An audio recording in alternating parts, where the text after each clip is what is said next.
311. O princípio e o fim da verdade doutrinária é este: a lei de Deus não manda ter religião alguma, formulistas e formalistas, sendo que o Cristo modelo foi perseguido, preso, julgado de modo infame e crucificado pelos religiosos. Portanto, que os bons filhos de Deus reconheçam a verdade, o amor e a virtude em suas obras sociais, para que a revelação os guie na direção do céu interior. 312. A volta de Jesus Cristo é o livro das eras futuras, porque marca o início de uma fase diferente na ordem dos intercâmbios mediúnicos. Tudo é questão de evoluir, e para isso necessário se torna conhecer mais e melhor. Ninguém poderá medir agora o que ele fará nos milênios por vindouros e até a consumação evolutiva da humanidade terrestre. 313. Assim como o espírito mergulha nos mundos materiais, para daí despertar, ganhar em sabedoria e pureza e libertar-se na plenitude crística, assim também os mundos sólidos formam-se, vivem, progridem e retornam ao estado de energia esplendente, fornecendo elementos e meios inconcebíveis de glória aos espíritos libertos. 314. Quem conhece a vida no céu crístico não pode revelá-la a quem não a conhece, e quem não sabe senão o que vai pelo mundo grosseiro da matéria terrestre, nada pode entender daquilo, por mais que lhe falem. Portanto, para saborear o manjar celeste, necessário se torna merecê-lo, de fato. 315. Depois de tudo quanto ha sido dito, como revelação essencial, acima de formalidades organizadas por homens, só nos cumpre dizer que a vida carnal é uma viagem feita no seio de um instrumento grosseiro, para com ele ganhar o direito de viver em liberdade celestial. Quem assim considera a encarnação tem tudo para trabalhar, renunciar e fazer o bem, rumando para a suprema glória. Mas quem ignora isso, em quantos laços traiçoeiros poderá cair? 316. Jamais um espírito, seja quem for, poderá tornar conhecida a glória crística, desde que esteja encarnado. As transfigurações são muito fáceis, porém relativas ao meio e nada mais, sem ter como demonstrar os sentidos, as extensões da plenitude espiritual. 317.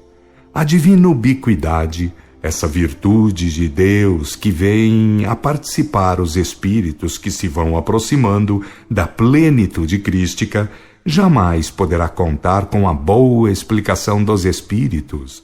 Por ora, só podemos dizer que há realidades que não podem ser explicadas. 318. Para além do sétimo céu, considerando o planeta Terra, é que a liberdade pode atingir sua plenitude. E quem poderá medi-la segundo as medidas humanas? Quem é capaz de saber o que é participar do infinito e da eternidade, sem ter a menor ideia de como isso é? Porque o todo infinito revela-se no espírito e torna-o participante de si, sem lhe explicar como. 319. Não é agora que deveis entender o vós sois deuses, mas sim naquele dia. Por ora, fazei questão de considerá-lo vivendo a pureza e a sabedoria do melhor modo possível. De estágio em estágio, todos lá chegarão, mas convém que se apresse a chegada. O prêmio compensa muitíssimo qualquer sacrifício. 320. Temos informado bastante, num período de mais de 240 mil anos de revelações consecutivas, através de eras e de ciclos. Tendes perguntado muito ao exterior e aos outros, mas a mensageria divina diz, agora, para que façais a vós próprios as perguntas, porque já atingistes a idade própria. O Pai Divino é íntimo a tudo e a todos, e é normal que aguarde, da parte de seus filhos, o divino concerto. Para isso é que vos temos avisado. Sondai, de hora em diante, a voz do Senhor Deus, que é universal, e não apenas a voz de vossos irmãos desencarnados, os anjos mensageiros de todos os tempos. Sem dúvida que a evolução obriga aos intercâmbios mais intensos entre os dois planos da vida, mas o essencial é a comunhão mental com o Pai Divino. Aquele que se colocar acima de exteriorismos quaisquer, fora de qualquer modalidade sectária, livre de todas as influências divisionistas do mundo, esse fará em si mesmo o serviço de unidade e viverá em espírito e verdade. Assim o Pai Divino é, e assim quer que seus filhos venham a ser. Quem puder ser, que seja, e vá até a unidade divina. 321. Em Deus prevalecem a essência e a realidade, nunca as aparências e as simulações, mas os homens errados e fingidos, loucamente assanhados pelo mundo e pelas regalias nobiliárquicas, inventaram rituais e vestes fingidas, gestos aparentando louvores a Deus, e com isso foram enchendo o mundo de aberrações, atrasos e inquisições, manobrismos repugnantes e dolosas infiltrações na administração pública e na vida íntima dos que vivem do trabalho árduo. Quando isso deixará de oprimir a humanidade terrestre? 322. Antes das nebulosas e dos mundos físicos está o infinito oceano magnético, mas antes de tudo isso, que se subdivide em escamas infinitesimais, está o Espírito Criador, ou Deus. O mais feliz, portanto, é aquele que, pela sua mente intensificada ou evoluída, no ímo entra em contato com o princípio criador, daí extraindo poderes, energias e forças tais como ninguém na carne poderá aquilatar totalmente. Orar não é repetir palavras e frases, é entrar em sintonia com o Pai Divino e com seus anjos ou espíritos mensageiros. 323. Lembra-te de que os mestres de doutrina, os santos espíritos, primeiro te informam suficientemente, para depois te entregarem a própria consciência e deliberações, no intuito de aquilatarem os teus aprendizados e forças adquiridas.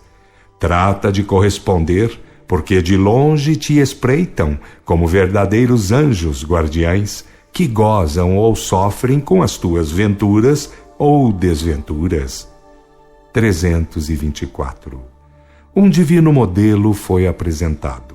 Ele carregou a cruz na qual devia ser crucificado, mas não reclamou nada, entregando-se como se for um simples pecador ou criminoso. Trata, pois, de compreender a Terra como um mundo imensamente inferior, onde os grandes espíritos devem semear a compreensão, a paciência, a bondade e a renúncia. Falsas adorações e explorações paganizadas apenas darão continuidade à ignorância e à perversidade. 325. Quando no templo interior não há luz, nos atos da pessoa não há bondade. Por conseguinte, a lei e a justiça de Deus não estarão com a criatura. E nesse caso, sem procurar a sabedoria e a pureza, o bem e o bom, que adiantará recorrer aos manobrismos idólatras? 323. O vício da idolatria será o último a ser vencido pelo Espírito, para livrar-se aos páramos da plenitude crística, lavrada a unidade vibratória com o Criador onipresente. Tudo o mais é questão de trabalhar nos domínios do bem e do bom, cooperando com Ele na sua obra eterna, perfeita e imutável. 327. O erro espontâneo, ou puro de intenção, deve ser advertido apenas, mas o erro proposital deve ser punido, pelo menos que se lhe atire contra o pó dos sapatos, como ensinou Jesus Cristo. Fora disso, prevalece o ato de endosso, que é criminoso, mesmo quando fantasiado de gesto de tolerância. 328. Falar no Cristo é fácil, mas imitar o Cristo é para quem não teme crucificação. É necessário ter a coragem de saber sentir, dizer e fazer o que é devido, custe o que custar. 329. Se todos vissem nos mercenários da religião o que levam debaixo das vestes fingidas e dos gestos formulistas, por certo que a verdade, o amor e a virtude bem depressa triunfariam. Infelizmente, as aparências vivem por fora e as tristes realidades se escondem no imo. Porém, na justiça divina, jamais alguém fugirá, porque diante dela os títulos e paramentos derreter-se-ão. 330. Nunca te esqueças de bater às portas do céu, para obter do céu as graças desejadas. Mas nunca te esqueças de bater às portas de ti mesmo para saber como aplicá-las. Quem não sabe repartir com os seus irmãos é porque não sabe obter de Deus, não sendo o Pai usurário, que seus filhos não o sejam também. 331. Os espíritos que estagiam nos reinos inferiores não usam idolatrias e mercenarismos pagãos. Os altos espíritos, filtros do Criador, também não os usam de modo algum. Mas os que peregrinam pelos mundos humanos inferiores cometem os grandes erros da superstição e das mais comprometedoras ações simuladoras. 332. Resumo da excelsa doutrina: Deus é Espírito e verdade, e assim quer que seus filhos venham a ser. Medita, filho de Deus, e encontrarás nessa curta sentença toda a sabedoria e toda a pureza. Entretanto, lembra-te de que aquele que está na fase das discussões não está na fase das grandes realizações. Dá tempo e favorece condições, se queres realmente ajudar a progredir. 333. Os homens podem apresentar fantasias, rituais e escapulários, vestes fingidas e 1001 simulações religiosistas.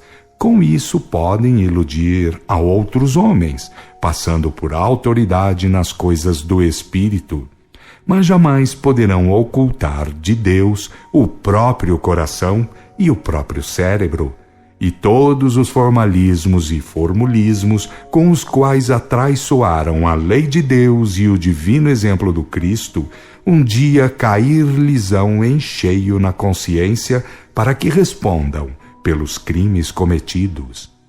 Quem se apresentar diante da justiça divina, pobre de recursos formulistas e rico de boas obras, esse é que gozará nos reinos de luz e glória. Mas aquele que se apresentar cheio de manobrismos religiosistas e vazio de boas obras, esse irá parar nos lugares de pranto e ranger dos dentes. No mundo espiritual, nos postos de recolhimento, isto é reconhecido, de tanto andarem lendo bibliotecas de obras superficiais, de historietas e narrativas de categoria medíocre, milhares de espíritos voltam em condições deprimentes aos pagos espirituais. Esquecidos de que a lei de Deus e o Cristo modelo constituem as duas testemunhas fiéis, por cima das quais ninguém jamais passará, tornam-se por isso mesmo cheios de palavras vazias e vazios de obras essenciais. Ninguém prestará contas a homens ou a instituições e estatutos humanos. Quem dá a cada um segundo as suas obras é Deus, somente Deus. Vede que ninguém vos engane, pois Deus quer pureza e sabedoria, e não paganismos e idolatrias. A sabedoria do infinito e da eternidade está representada em 4 palavras muito simples: Deus, verdade, amor e virtude. Que outras palavras ou leituras poderiam explicar essas com absoluto rigorismo? Esta obrigação resume todas: obedecer a Deus, fazer o bem aos irmãos e atingir o grau crístico o quanto antes. Entre o pai e seus filhos vigora a lei de harmonia que movimenta a justiça para recompensar a cada um segundo as suas obras. Entre os irmãos vigora o amor que confere a paz e a ventura, facilitando o progresso sem tantos percalços. Entre os diferentes planos da vida vigora a revelação, o ministério do Espírito Santo, que cumpre a tarefa de advertir, ilustrar e consolar. A revelação funciona nos mundos e intermundos, e é muito infeliz aquele que contra ela blasfemar. Que ninguém invente modos de crer, porque isso é abominável diante de Deus, cujas leis são eternas, perfeitas e imutáveis, bastando-se a si próprias, sem necessitar de advocacias ou apadrinhamentos humanos. A matéria deve ser usada com o respeito devido, nunca, porém, adorada. O espírito que adora a matéria comete ato abominável, porque se desonra como espírito, como superior que por Deus foi feito. Faça o filho a sua parte, porque a parte de Deus é com o próprio Deus. Está acima de todas as cogitações humanas. O espiritismo essencial jamais será um montinho de pílulas ou teoriazinhas engarrafadas. Infelizmente, os grupinhos mandonistas, que se levantarão acreditando-se juízes e fiscais de seus irmãos, fabricarão tais bugiarias. Deus, verdade, amor, virtude, eis as 4 palavras que definem o espiritismo essencial. Que livros e homens as definem ao infinito? Aquele filho de Deus que chegou a saber que o espiritismo é escola de verdade, amor e virtude, jamais se tornará escravo de instituições ou de estatutos humanos. E com isso assumiu tremendíssima responsabilidade, porque aquele que pode saber e sentir mais perante Deus, tanto mais terá que dar dignos frutos pelo exemplo em face do mundo. E lembra-te, filho de Deus, de que a desencarnação é, em muito ou em pouco, para todos os que estão sujeitos ao desencarne, uma caixa de surpresas. Pratica, pois, o bem para que as mesmas te sejam favoráveis. Assim desejamos.